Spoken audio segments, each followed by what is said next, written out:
তো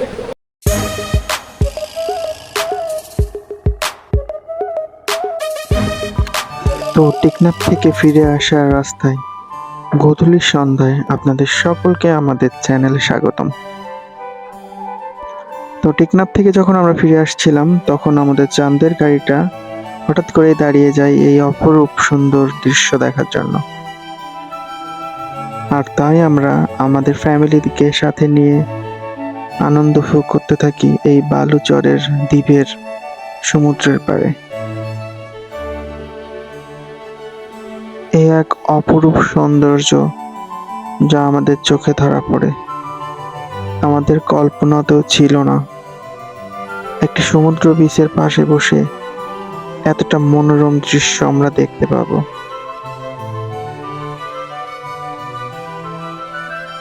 যেখানে আমার একমাত্র কন্যা তার নিজের খেলনা নিয়ে বসে যায় এই অপরূপ সৌন্দর্যটাকে উপভোগ করতে।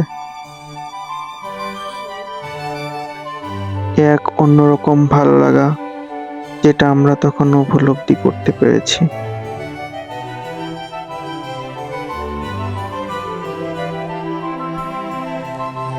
আসলে আমরা উপলব্ধি করলাম ভ্রমণ থেকে অনেক কিছু শিক্ষণীয়।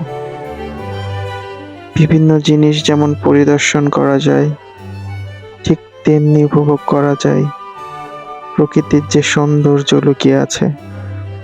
আসলে বাংলাদেশে যে এত পরিমাণ সৌন্দর্য, সেটা আমরা কক্সবাজার ট্যুরে না গেলে কখনোই উপলব্ধি করতে পারতাম না। পরন্ত বিকালে সূর্যের রশ্মিগুলা লাল আভা আমাদের চোখটাকে স্ফীত করে দেয়। এই সৌন্দর্য আমাদেরকে অন্ধ করে দিয়েছে। এতটা সৌন্দর্য আমরা কখনোই হয়তো উপলব্ধি করতে পারিনি।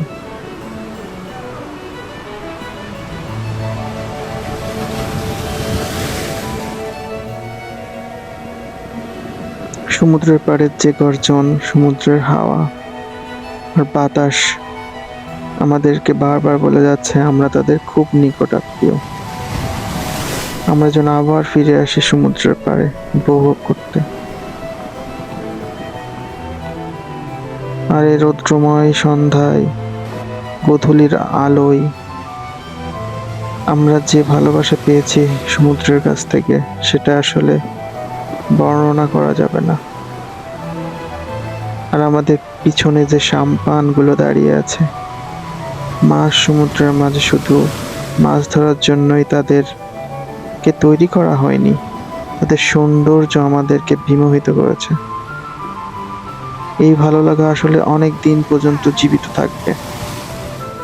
আর সব থেকে বড় কথা, যারা মাঝে মাঝে কক্সবাজার ঘুরতে যায় অবশ্যই টেকনাফ, মেরিন ড্রাইভ, হিমছড়ি,